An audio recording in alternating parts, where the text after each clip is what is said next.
of the biggest questions I get is, how do I start my own clothing brand? And honestly, everyone's going to tell you their way, their method, their path, but the best way to learn is to just do it and figure it out as you go. Not because planning is a bad thing, but because there's only so much you can learn from YouTube videos, TikToks, and business podcasts before you actually need to try to get your hands dirty and jump into it. When I started L'Atelier Santé, I really didn't have anything figured out. I didn't really know how to run an event or get into an event. I didn't know how customers would react to my products.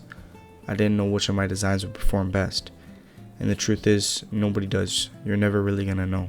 A lot of people spend months, sometimes years, trying to prepare for every possible situation before they launch. But businesses don't really work like that. You learn by doing, making mistakes, and putting something out into the world and seeing what happens. It's more reactive than proactive. Of course, you could try to market and do as much as you can beforehand, but you're never really gonna know and learn until it's out there. A perfect example is a recent event I did. Leading up to it, I had all kind of expectations in my head. How many people would show up, what products people would like, how I was going to set up my booth, how customers would interact with my brand and me. And the reality, some things went exactly how I expected, some things were completely different. But I learned more in that one day than I could have from weeks of sitting behind a screen and planning. I learned how people react to products. I learned what catches people's attention. I learned what questions people ask. I learned what actually works. And I also learned what needs improvement for the future. That's information you can't get from planning alone. It's something you need to figure out in real time and adjust to. I think a lot of times people assume that successful brands are built by the people who have all the answers.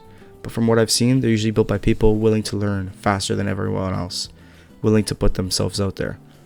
Every drop teaches something, every customer teaches something, every event teaches something. For me, the goal isn't to avoid making mistakes. The goal is to make them, learn from them, and improve. And that's really the best way to keep learning and keep growing. So if you've got a brand, a business, or anything like that, or maybe if you are thinking about it, don't wait until you feel ready, because you'll probably never feel completely ready for it. Just start, figure things out, adjust, keep moving. That's what I'm doing with L'Atelier Santé. And honestly, that's where all the best lessons have come from. And that's all the lessons I'm trying to share with you. So if you haven't already, subscribe. Because I'm building L'Atelier Santé in real time.